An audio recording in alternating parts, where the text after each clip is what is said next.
parte das 700 mil pessoas que morreram no Covid por desleixo, por desrespeito e por muita ignorância do conjunto do governo. Então, vocês sabem que a nossa tarefa é uma tarefa árdua, mas é uma tarefa nobre, porque a gente vai ter que entregar esse país melhor, esse país mais saudável do ponto de vista da saúde mesmo, mais saudável do ponto de vista do ganho da massa salarial, mais saudável do ponto de vista dos pequenos e médios empreendedores deste país, dos pequenos e médios produtores rurais, mais saudável do ponto de vista da educação e mais saudável do ponto de vista das civilidades. Esse país vai voltar a viver democracia. E isso foi mostrado na nossa posse. Eu recebi um telefonema de uma pessoa importante que vocês conhecem, talvez um dos melhores escritores do país, o Fernando de Moraes.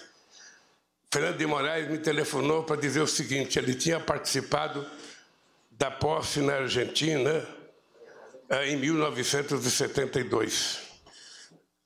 E ele dizia que aquela posse da Argentina tinha sido a posse mais bonita que ele tinha visto. E depois da nossa posse, ele falou: vocês bateram de 10-0 na posse que eu achava mais bonita da história da eleição no mundo. E eu penso que nenhum de nós jamais tinha visto um povo emocionado, um povo motivado, como nós vimos na nossa posse. Há muito tempo a gente não via tanta alegria, tanto sorriso estampado na fisionomia de homens, mulheres, crianças, velhos. Ou seja, as pessoas parecem que estavam se encontrando consigo mesmo. E nós queremos que isso aconteça todo dia. É preciso acabar com as brigas familiares. Durante esse processo dos últimos 4 anos, teve famílias que pais não conversavam mais com filhos, que sogro não conversava mais com nora, que nora não conversava mais com a sogra, que filho não conversava com o pai, irmão não conversava com o irmão, primo não conversava com o primo, tudo estabelecido pelo óleo que foi colocado em prática nesse país. E a nossa posse mostrou que é possível a gente fazer esse país voltar a sorrir. É possível fazer essas pessoas voltarem a sonhar. E a nossa obrigação é de transformar esse sonho em realidade. Esse é o compromisso de cada companheiro e de cada companheira que assumiu esse ministério. Nós não somos um governo de um pensamento único. Não somos um governo de uma filosofia única. Não somos um governo, de apenas pessoas iguais. Nós somos um governo de pessoas diferentes. E o que é importante é que a gente, pensando diferente, tem que fazer o esforço para que na construção do nosso processo de reconstrução desse país, a gente pense igual, a gente construa igual. Eu fico muito feliz quando eu vejo um homem do agronegócio como ministro da Agricultura, como o companheiro Fávaro. Ou seja, eu penso que o Fávaro é a perspectiva que nós temos de fazer com que as pessoas sérias, os homens de negócio do agronegócio, os empresários de verdade que sabem a responsabilidade da produção de alimento nesse país, que sabem a necessidade da produção sem precisar ofender ou adentrar a floresta amazônica, ou a Pantanal, ou qualquer outro bioma que tem que ser protegido. Esse empresário que produz de forma responsável será por nós muito respeitado e muito bem tratado. Agora, aqueles que quiserem temar e continuar desrespeitando a lei, invadindo o que não pode ser invadido, usando o agrotóxico que não pode ser usado, a força da lei imperará sobre eles e nós vamos exigir que a lei seja cumprida, porque nesse país tudo vale. A única coisa que não vale é o cidadão bandido achar que pode desrespeitar a boa vontade da sociedade brasileira, a nossa Constituição e a nossa legislação. Todos nós sabemos o compromisso extraordinário que nós assumimos durante a campanha com a volta do crescimento desse país, com a geração de empregos e com o crescimento da massa salarial. É possível a gente fazer a economia voltar a crescer, é possível a gente voltar a crescer com muita responsabilidade, é possível a gente voltar a crescer com distribuição de renda e de riqueza, e é possível a gente gerar um emprego em que garanta ao trabalhador um pouco de seguridade social. Nós queremos efetivamente investir muito no fortalecimento do sistema cooperativo nesse país. Queremos investir muito no micro e pequeno empreendedor. Queremos investir muito no pequeno e médio empresário. Mas nós queremos que o trabalhador tenha um mínimo de seguridade social, que ele tenha garantia de previdência, que ele tenha garantia de registro, que ele tenha garantia de que quando, por motivo qualquer, ele estiver em possibilidade de trabalhar, o Estado garanta a ele o mínimo de segurança. Porque senão a gente não terá um mundo de trabalho sadio e saudável, a gente terá um mundo de barbárie. Todo mundo sabe o nosso compromisso com a educação. E na educação eu fiz questão de convidar o companheiro Camilo para ser o ministro da Educação, porque dentre todos os estados brasileiros, o Ceará é o estado que ao longo de muitos anos vem tendo a mais importante história de educação fundamental e de ensino básico. Ou seja, inclusive talvez seja o estado com mais quantidade de escolas em tempo integral. E quando eu trouxe o Camila, eu também queria trazer a Isolda, que é a secretária nacional de Educação Básica, porque sobre as costas dela pesa também a responsabilidade de ter sido uma grande educadora e, portanto, meu caro Camilo, você sabe que você tem responsabilidade. A semana que vem, eu já quero ter uma reunião com você para discutir o que a gente vai visitar, sabe, de reforma em escola, porque nós temos 4.000 obras na área da educação paralisadas. Eu não sei se é creche, não sei se é universidade, não sei se é Instituto Federal, mas o que tiver, a gente vai ter que colocar a mão na massa para que a gente possa produzir e reconstruir, melhorando a educação, gerando emprego e pagando os salários que o povo brasileiro precisa ganhar. Porque, na verdade, o que dá mais orgulho ao povo é trabalhar e, pelo seu trabalho, receber o seu salário e sustentar a sua família. Essa é a forma mais dignificante para um trabalhador e uma trabalhadora conseguir sobreviver. Nós sabemos, Nisa, a responsabilidade que está nas suas costas na área da saúde. Essa é uma área que passa ano, entra ano, passa ano, entra ano. E a saúde sempre está um pouco ausente daquilo que é o sonho do povo brasileiro. Nós chegamos a avançar. Nós chegamos com farmácia popular, com o Brasil Sorridente, com o SAMU. Nós chegamos com os médicos tendo um avanço muito importante nesse país que simplesmente foi destruído. Em nome de combater qualquer coisa, em nome de tirar, na verdade, aquilo que estava dando certo para o povo daquelas cidades pequenas que não vê médico. Não sei se vocês sabem, mas todo mundo aqui sabe, porque todo mundo aqui já foi governador, já foi prefeito, já foi deputado. Todo mundo sabe que tem cidade nesse país que passa anos sem ver um médico. E muitas pessoas morrem sem ser atendidas pelo tal do especialista, porque ele não tem vaga.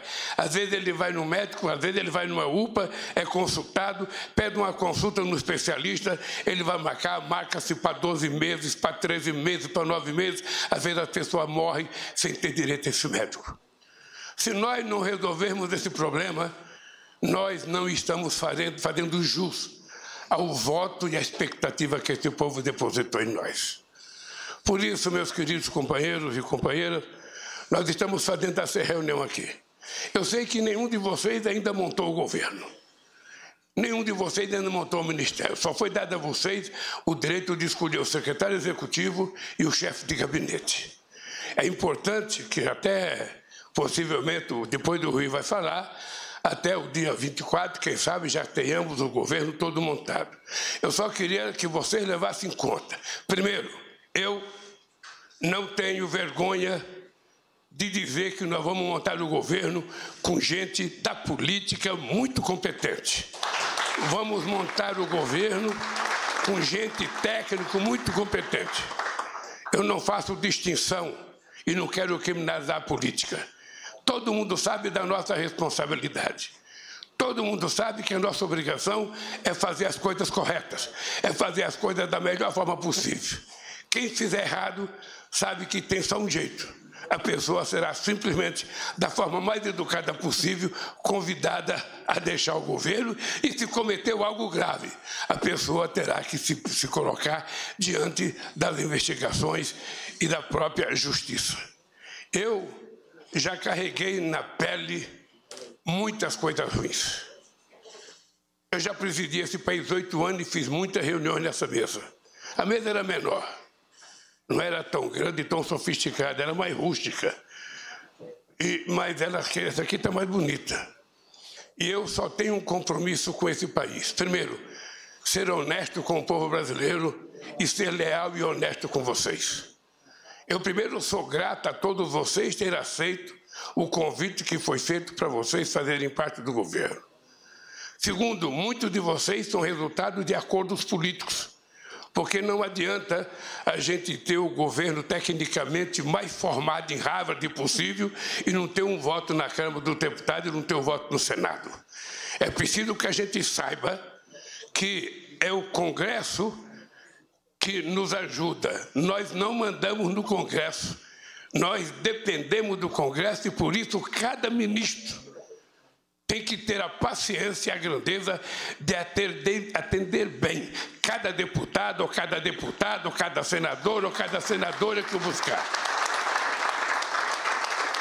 Porque, senão, quando a gente vai pedir um voto, que a gente vai falar com o deputado ou com o senador, ele diz, não, eu não vou votar porque eu fui em tal ministério, nem me receberam, me deram um chá de cadeira de 4 horas, o ministro nem serviu um cafezinho, uma água, eu não quero isso.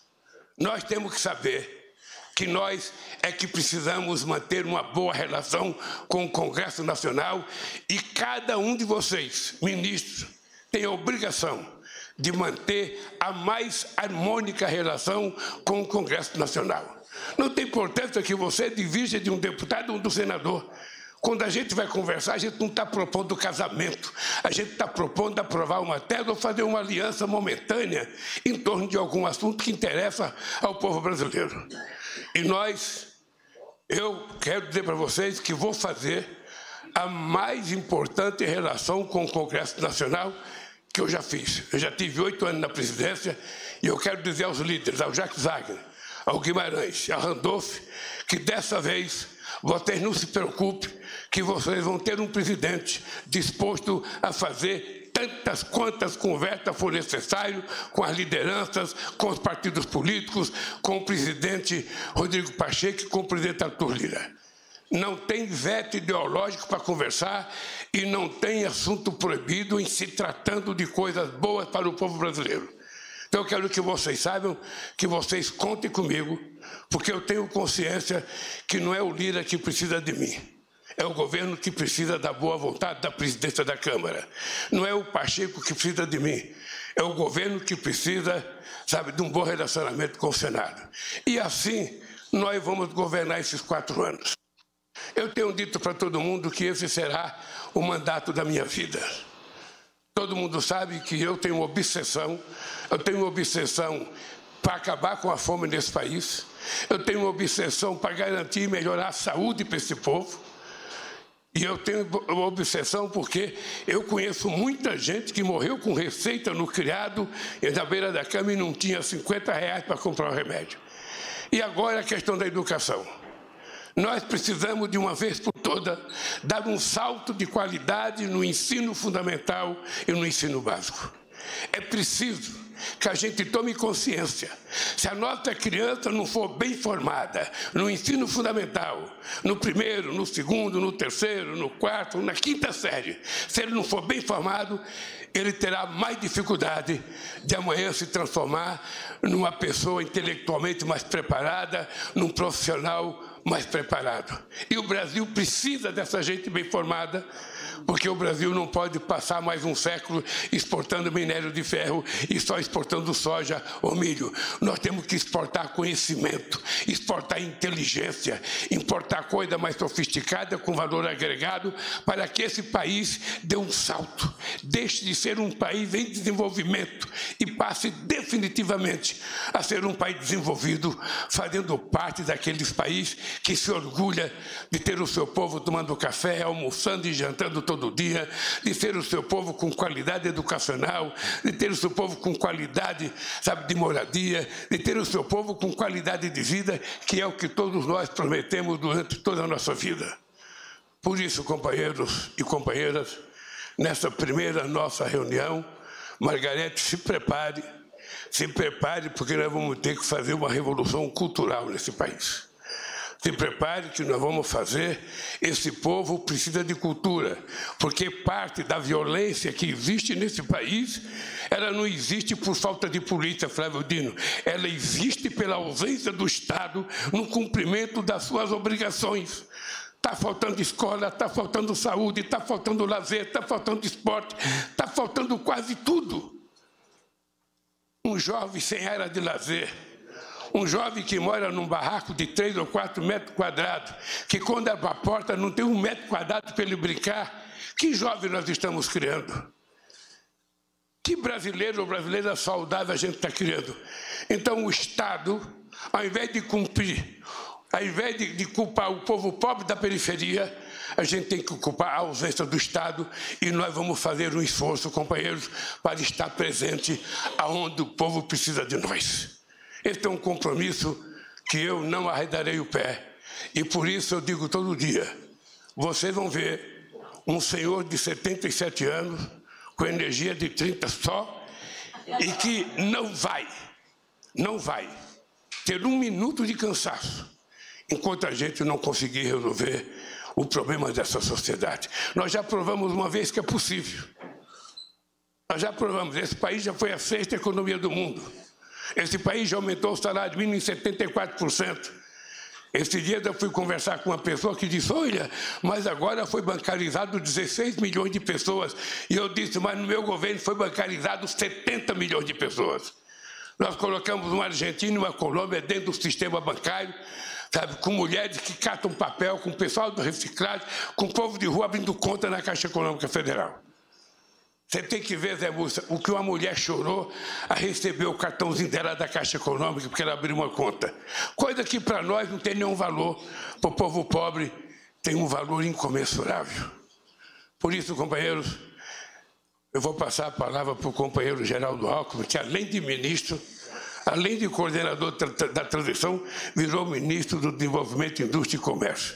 Daqui a pouco ele tem mais poder do que o presidente da República e eu vou passar a palavra para o companheiro Alckmin. Obrigado, companheiros, obrigado. Estejam certos que eu estarei apoiando cada um de vocês nos momentos bons e nos momentos ruins. Não deixarei nenhum de vocês no meio da estrada. Não deixarei nenhum de vocês. Vocês foram chamados porque têm competência. Vocês foram chamados porque foram indicados pelas organizações políticas que vocês pertencem. E eu respeito muito isso. E, portanto, esteja certo que vocês terão em mim, sabe, se possível, um irmão mais velho, se possível, um pai. Tratarei vocês como a mãe trata os filhos. Com muito respeito, muita educação e exigindo muito trabalho de cada um de vocês e de cada uma de vocês. Obrigado, companheiro. Com a palavra, o nosso querido companheiro Geraldo Alckmin.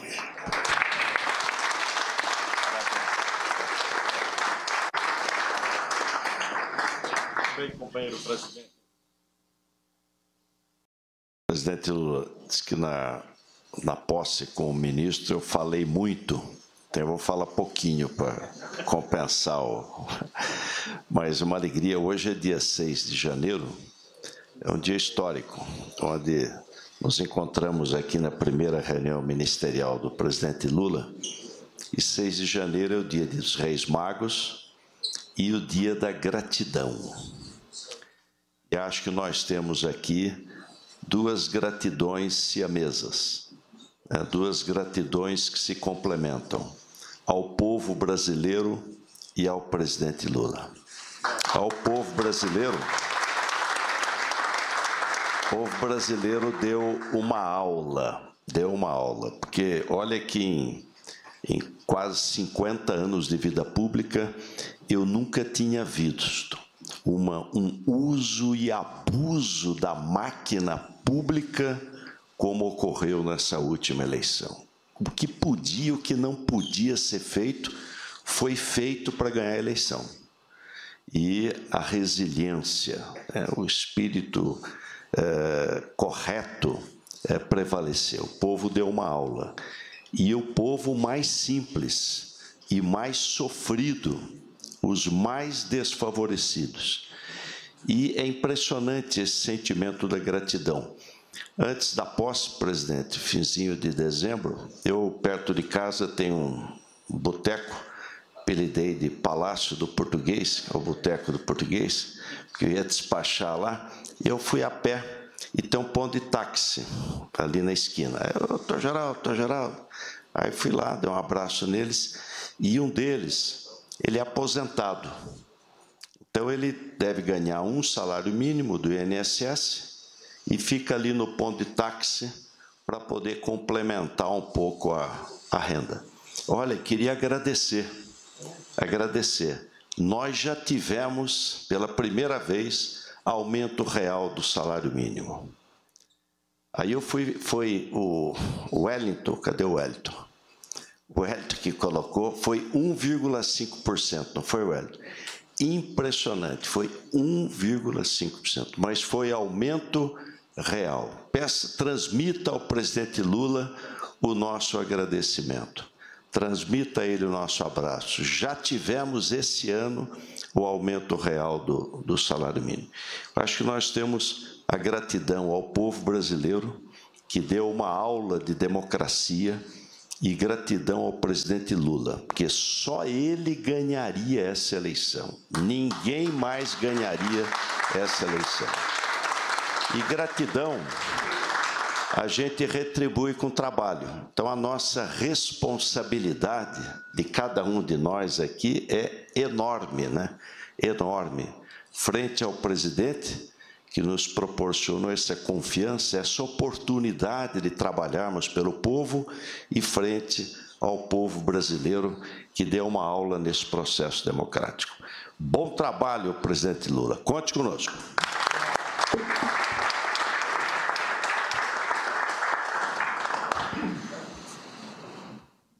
Companheiro Rui Costa. És tu que vai. O maestro vai coordenar ali. Deixa o pessoal sair. Você conferiu ao vivo com a gente